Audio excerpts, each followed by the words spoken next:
चिड़ाचिड़ी की कहानी।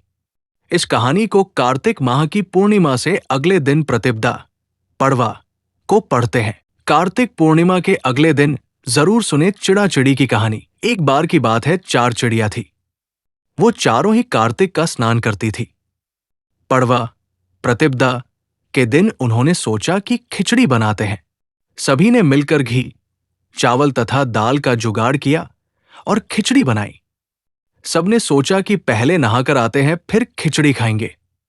पहले एक चिड़िया नहाकर आ गई, बाकी नहीं आई। उसे भूख लगी थी तो उसने खिचड़ी की भाप खा ली। दूसरी चिड़िया आई तो उसे भी भूख लगी थी, उसने खिचड़ी का पानी पी लिया।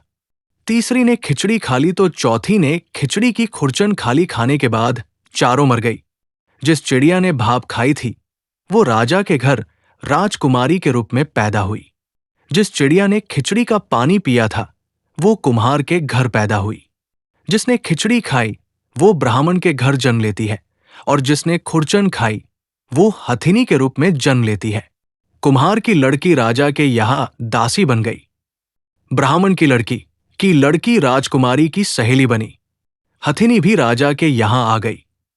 राजकुमारी बनी चिड़िया को पिछले जन्म की सभी बातें याद थी।